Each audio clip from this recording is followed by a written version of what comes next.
quick introductions. I'm Whit Baird. I'm a customer success manager on the Kuali side. So I've worked with many of you on the phone call directly. And with me, I have for this presentation, I have Marisa, Cole, and Hamza. I'll let them introduce themselves real quick. Hi, I'm Marisa Pierrot. I'm the product manager for sponsored programs. I'm Cole Shepard. I'm a software engineer on the Research SP team. Hi everyone, I'm Hamza Asif. I am a product manager for quality protocols and COI. All right. So in terms of agenda for today, in terms of talking about integrations between our research modules, we'll quickly go through kind of a breakdown, an overall view of what our integrations are, talk a little bit about the different pieces we have between sponsored programs and protocols, as well as conflict of interest. Talk a lot about COI, passive disclosure, and then also some new functionality around COI to protocols. And then talk a little bit about some configuration decisions, and then kind of end by talking about some of our kind of standard third-party integrations that we have with our product. So just to provide a quick overall picture of what we're going to be focusing on. So we're going to be focusing on our three primary research modules, sponsored programs, protocols, and conflict of interest, and how data interacts between the three systems. So how does a conflict of interest, disclosure, how does that information from conflict of interest get displayed in sponsored programs? How does that information get displayed in protocols? And really, how we display things so that, all three modules are really talking to each other so that we're kind of gaining efficiency. So, if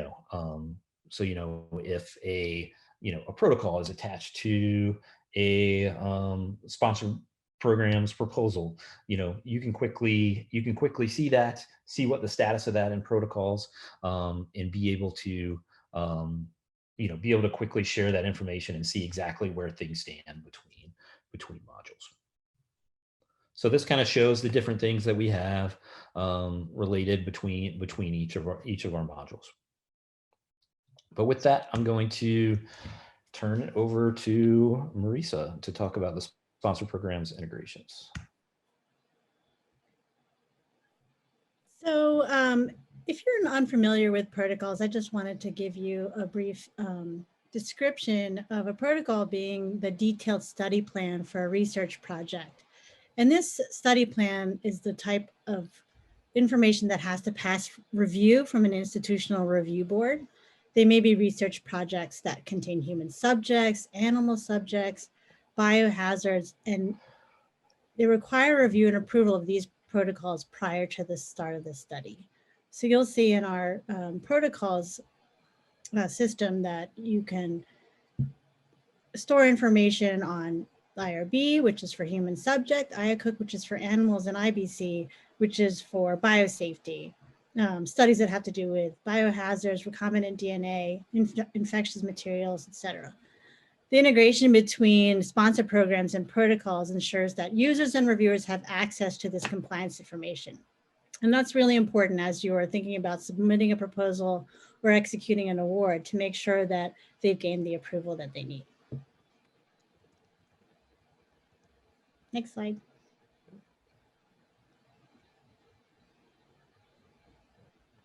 Okay, so the integration between sponsored programs and protocols allows you to display a link of the protocol information within the module. And if a user has the proper permissions, they can actually open up that protocol in the protocol module. And this is really helpful as a reviewer. You'd be able to check the approval status. You could check study team members to make sure that they're listed on the protocol, and any other pertinent information that might be required to submit a proposal. The proposal would have to be linked in Kuali protocol, and Whit will go over integration configurations later in our presentation. One thing to note about this section is that the linked protocols is really only for display and for reference. It doesn't map to system forms. So a user would still need to manually add compliance entries to their proposal for grants.gov system to system and other local compliance processes. And just to quickly interject, I think the really good thing about this screen is, for administrator review of your projects. So, when it comes down to award time, someone who's reviewing it, something that has human studies, they're able to quickly see what the status of that IRB protocol is and how that's progressed.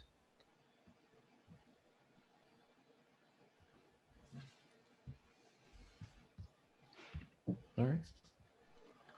Yeah, so you stole the next slide, but oh, did that's essentially okay. what I was saying in the next slide is just that the information is helpful and it's available throughout institutional proposal and award modules. So you can check at each stage in the process the status of the protocol. And so helpful in the end when you've received the award to make sure that the protocol has been approved and you can go ahead and execute the award or accept the award. Or to begin the study, actually. Next slide. So we wanted to mention also that there is an integration between sponsored programs and export control. Within the compliance tab, you can create an export control project, and that'll take you to the export control module. When you fill out the export control module and save it, a link will then appear in the proposal. And the same functionality exists in institutional proposal and award modules, where you can create and go through links to open up and see the status of the export control project.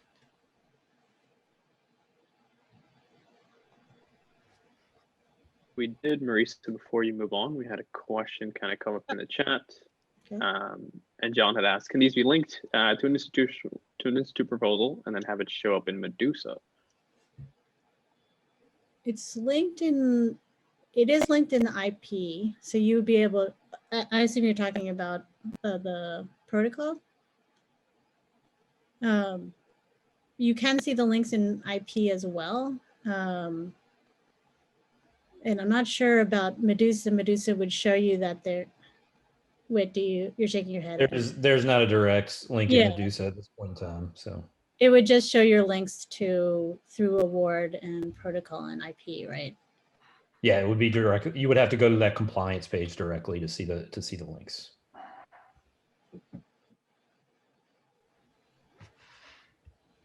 Okay, ready to move on? Okay, so sponsored programs also has an integration with conflict of interest.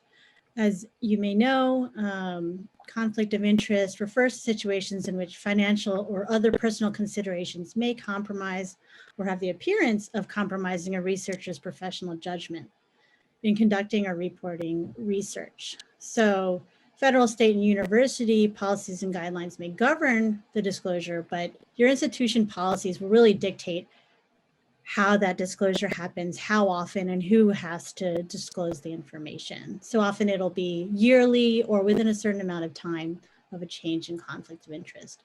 And so this integration ensures that the COI disclosure policies can be easily followed and completed prior to the start of a study with easy access to the information throughout the grants process. And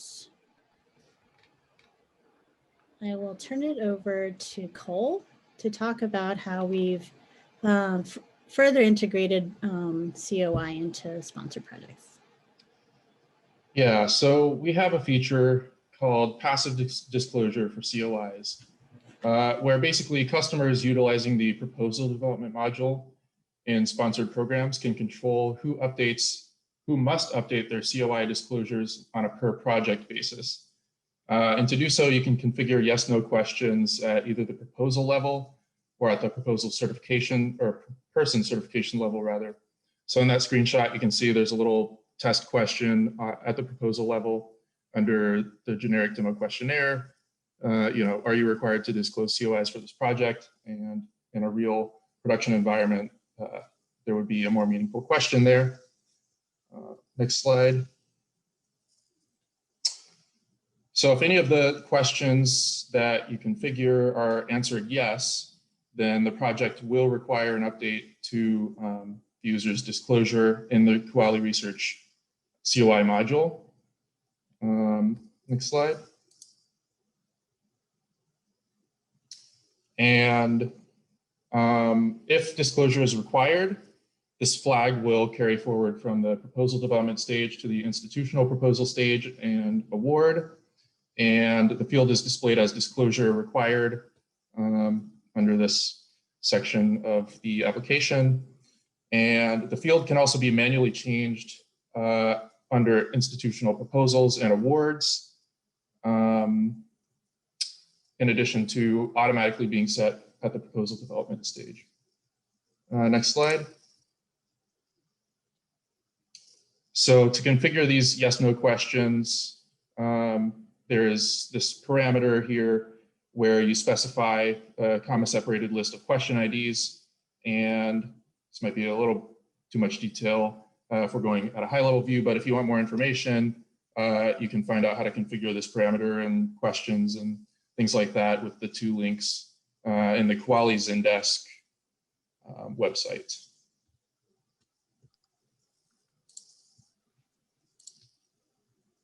Okay, so thanks, Cole. All right, everyone. So I want to talk a little bit about the integrations between protocols and COI.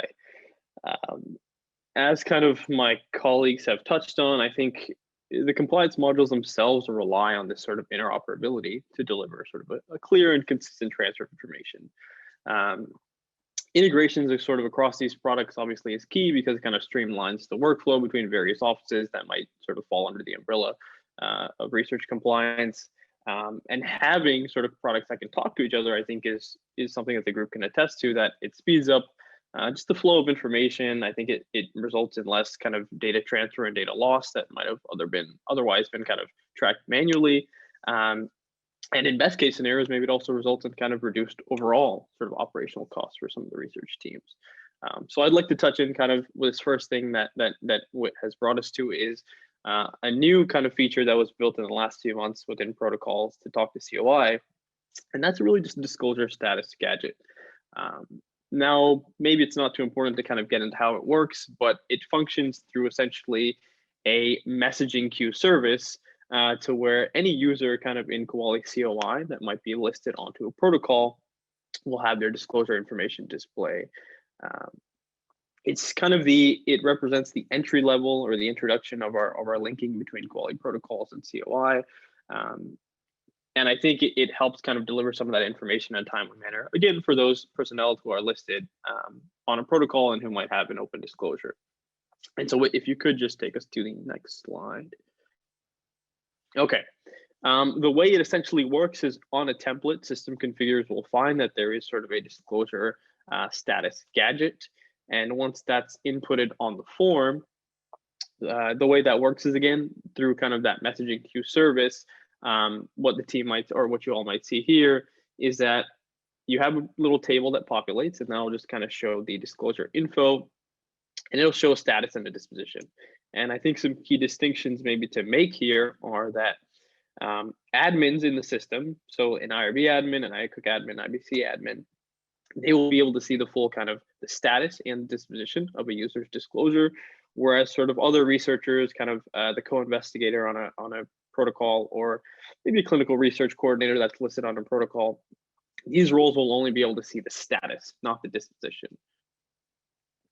Another thing probably worth mentioning in the functionality for this feature is that once a protocol is in progress, the status and disposition will kind of continue to update until the protocol is not only submitted, but approved. And so once you have an approved protocol, that status will be locked, and that'll kind of do in essence, a sort of snapshot or freeze frame at one point in time to say, hey, when a protocol was approved, in this case, user Inez Chu had a disclosure that was submitted for approval, and it was approved, or maybe a disposition might have been, it was managed with no conflicts, whatever the case is. And so that information will be locked down at that point in time. If you were to have a protocol, that same protocol that would then go into an amendment, this information will once again kind of begin to recycle and re-update, pulling information from that messaging queue in COI to show to the admins and then protocol users the status and the disposition. So if we could move to just the next slide. Okay. So before I actually touch on training data, I might just give the group a little bit of a taste of the future of kind of protocols and COI and some of their integrations.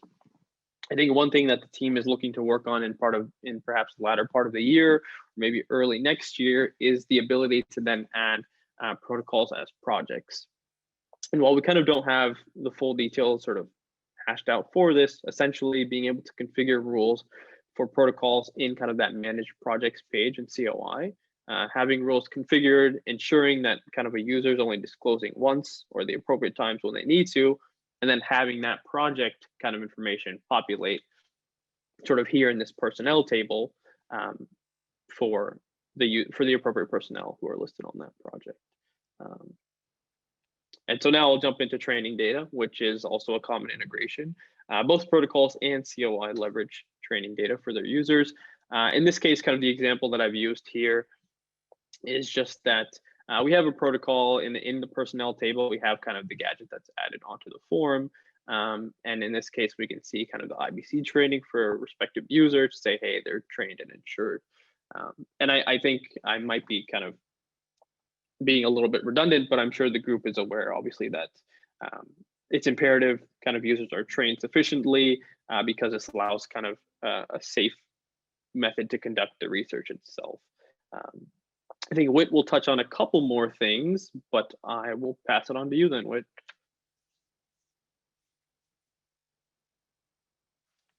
All right, thanks, Hamza. So I want to talk about just some configuration considerations around this. So all the different things that you need to make sure you touch on and configure within the system. This is just some example lists of things. There might be some things that aren't on here that you have to consider, but I kind of tried to want to highlight everything that you need to think about for these various integrations. So the one thing, since I am a customer success manager, I just wanted to talk to your CSM before turning it on. There may be some complexities that your CSM is aware of that you need to consider before turning on any of these integrations if you haven't done them before. So your CSMs are there to help you make sure you get these things turned on and done correctly. So the first thing to talk about is COI display in sponsored programs. So Marisa showed some of the various displays that were within the sponsored programs module around disclosure status. So in order to make sure those pieces are turned on and off, we have a number of parameters within the sponsored programs module. So you can see there are three there. There's one for PD, one for award, and one for IP. Or if you just want to turn them all on, you have that last parameter that I showed there. And again, just to reiterate, these are parameters within the sponsored programs module. They're not in the COI module specifically.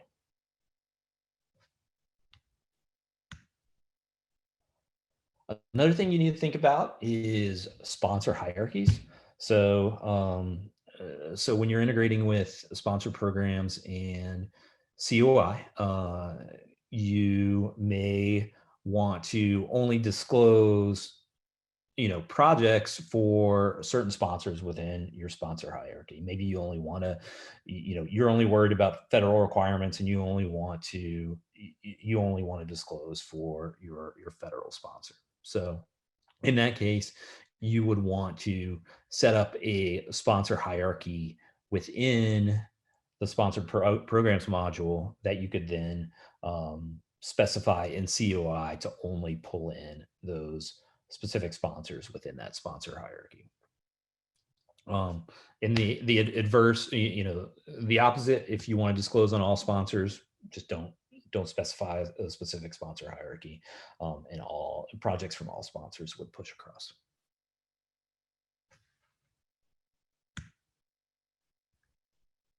So want to talk a little bit about project push from sponsored programs to COI. So we obviously have the ability to make sure your specific projects within, your PD, IP award module, they all get pushed across so that you can put dispositions for each of those projects on your COI disclosures. So the first thing to note is when you're going through your implementation, you may need to do an initial project push to get all of the existing proposals, awards, and IPs available. And that's just a specific configuration item available within sponsored programs that will push all your projects across according to your project requirements, which I'll go through in a future slide exactly how to set up those project requirements. And then the other one to note is there's another parameter related to project push. And this parameter specifically allows all linked projects to be pushed. And really that allows you to carry forward disclosure information as you move through the process within sponsored programs. So so you don't have to disclose separately as that project moves through the life cycle.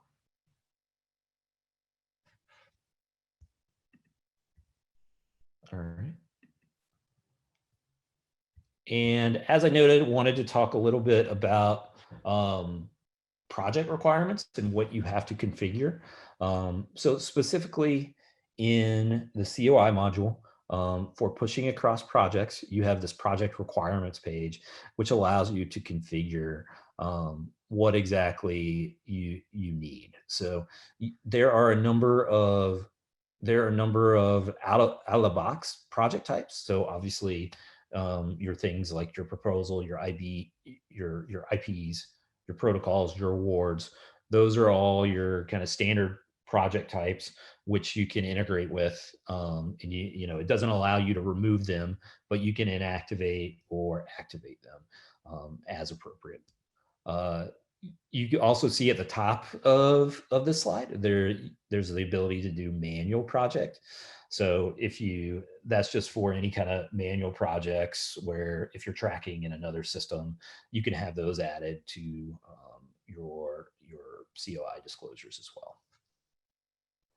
And then I'll just pop open here the next configuration screen. If you were to hit the little pencil button on the side, this allows you to further configure your project types that'll appear in COI. So you're able to first, as I mentioned with COI or with sponsor hierarchies, you're able to, for those project types, show, you're able to specify a specific sponsor hierarchy there. Next, you're able to configure which roles exactly you want to have come across. So if you only want your PIs or your co-Is and not your key personnel, you can configure that. You can also further configure it by looking at the status of that project. And then if I were to scroll down, you can also further configure it by specifying which award types you want to have come across via the project push.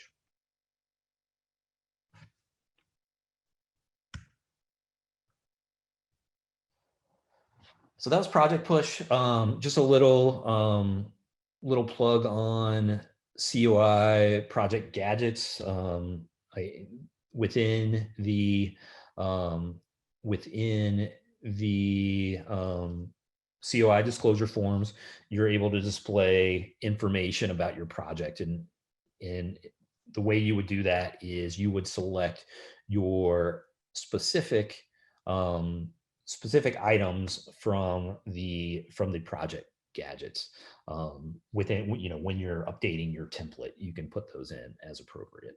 And over here kind of shows all the information that you can plug into your disclosure template for projects. Obviously, you want to make sure that you have your dispositions and your declarations so that those can be recorded on your disclosure. You can also pull in additional information about the project, such as the start and end date, who the PI is, who the sponsor is, and things like that.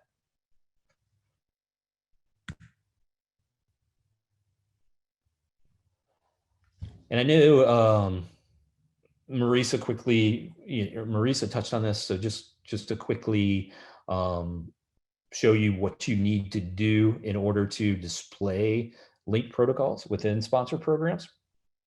Really, that's just turning on this parameter called protocols linking displayed enabled. So what that'll do is allow you to display those within all your sponsored protocols module.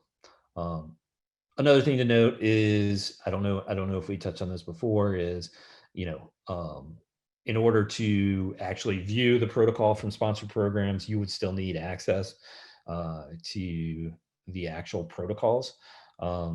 Typically, when I've worked with customers, they'll make, the people that are reviewing the compliance tab in sponsored programs are typically given view access into your protocols module, so that as they're reviewing awards and things like that, they can have access to those protocols appropriately.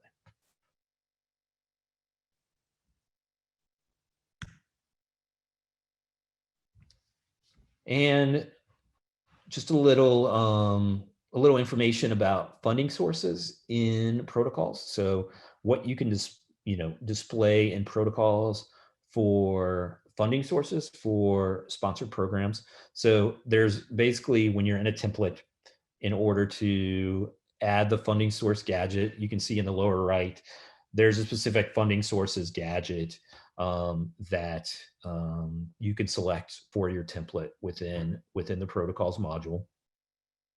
And then the screenshot at the bottom just shows you what that funding source gadget looks like. It displays a number of different fields straight from sponsored programs, and obviously you can link back to that project within sponsored programs. And again, you need to have the appropriate permissions to be able to go directly to those proposals or awards or whatever kind of project that is.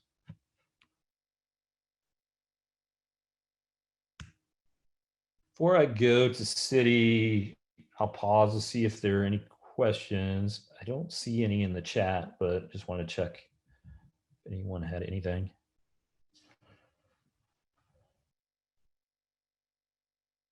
All right. Does the training item in the protocol template link to the person training info in HR? Was a question. In the KR monolith. Okay, that makes more sense. Yes, so you can configure, and I'll talk a little bit about with the city integration. You can configure in your sponsored programs module which training courses that you want to link to either protocols or to COI. So yes, there is the option to allow you to do that, and I kind of mentioned it here on the city integration. So if you do have city, that can be directly integrated into your Kuali training tables. And like I just mentioned, there are configuration options that allow you to control which training courses display in each module. With city, a couple of things that you want to consider. With city, they have these automated report downloads that you'll need to, I think it's like a one-time fee that you'll need to set up with them. and then we will connect at Kuali. We'll connect to those automated report downloads. The other piece that's really important is making sure you have single sign-on enabled with Citi. The reason being is if you don't have that single sign-on ability with Citi, we're not going to be able to connect accounts between what's in Kuali and what's out at Citi, because somebody at Citi, if they don't have single sign, they might have a account that's set up with like their Gmail address, which doesn't connect to anything in Kuali. So having that single sign-on with Citi is an important thing to have in order to have Citi integration. And then I just posted, we have a more detailed article that kind of shows how Citi is set up. Feel free to take a look at that if you're interested in moving forward with a Citi integration. So I'm going to turn it over to Marisa for this one. We just wanted to make mention of some of the third-party integrations that we also have going on in research. If you were able to attend the export control session on Monday, I'm sure that they talked quite a bit about visual compliance and how institutions can conduct restricted party screenings within the export control module. So that's a really important part of the export control review process. And we're really excited about a new partnership we are going to have with Grant Forward, which is a funding opportunities search. So Grant Forward institutional members will soon be able to create a proposal in Kuali directly from a Grant Forward search result. So we're currently at proof of concept and testing, but we hope to get that functionality out in the very near future.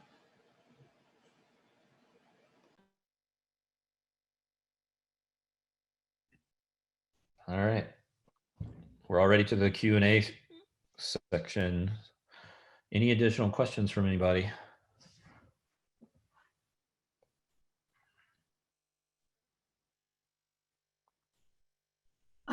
I have a follow-up question to that, to what I asked about the linking between the template gadget for training and the Kuali monolith. So if you are not using Citi integrations, does that gadget link over to the person training table over in the monolith? It does. So the workflow of Citi integration is Citi to our training tables out to the modules. So you just don't have that first part of the workflow, and you're probably manually putting in training. So that would still be able to go to the compliance modules. And so is there a parameter that I have to turn on or link over in my protocols to be able to actively select? No, there's a couple things so there's a specific gadget in protocols. So if you're updating your template and you're adding an item to your template in protocols, there's a specific funding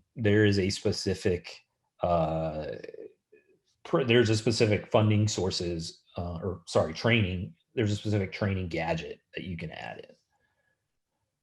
Yeah, I'm kind of looking at that gadget now, and like it doesn't have the same kind of linkages that the gadget for project lookup has. It just has a checkbox. So I'm wondering if there's a parameter I need. Hi, this is Jessica. I just linked, I think it'll be a helpful article, which also links to the COI or gadgets article. But as Whit was alluding to, basically you would use a training gadget in your template. And within that training gadget, you would set up a little bit of configuration to point to what specific training you want, which kind of points to the training module table. Great.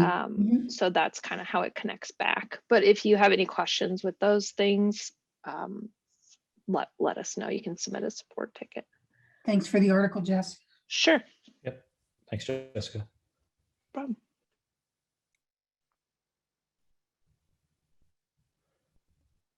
there's one thing in the chat, and then I believe Chris had a question as well. So we'll jump to Chanel's question first. And she mentioned that one of the things that came up yesterday during the IBC discussion is that while the training does show up in the protocols, right, we don't see it in the proposal and the award modules. One of the key aspects of integration is that the systems within Kuali talk, which you are correct. Would it be possible? It's a good question, and I don't want to speak for Marisa, but that would require us to probably pair and kind of focus on the workflow as far as, hey, how can we kind of further enhance that integration? Marisa, correct me if I'm wrong. Oh, definitely. With IBC being relatively new, we just would need to talk about how we're going to do that, Hamza. And I have a question on that. This is Jessica. We currently have a link back to proposal for the linked proposals based on the project gadget. So I guess that's the question is, could they do a project, or would it be even relevant to put a project link in an IBC protocol? And would that work in that case?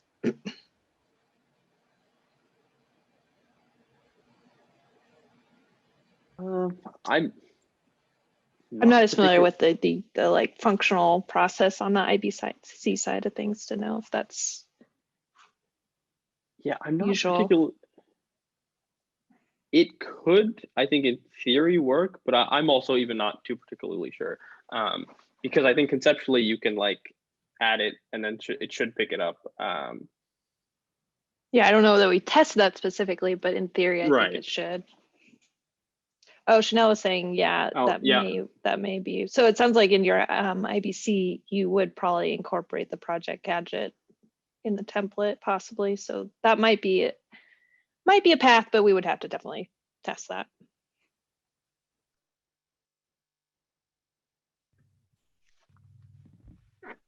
I think Chris has a question. He raises his hand.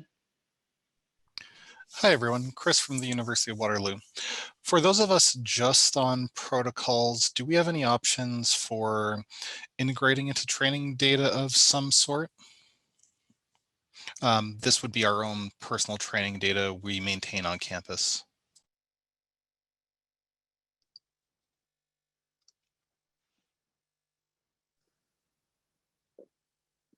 I don't think currently we have that functionality, unfortunately.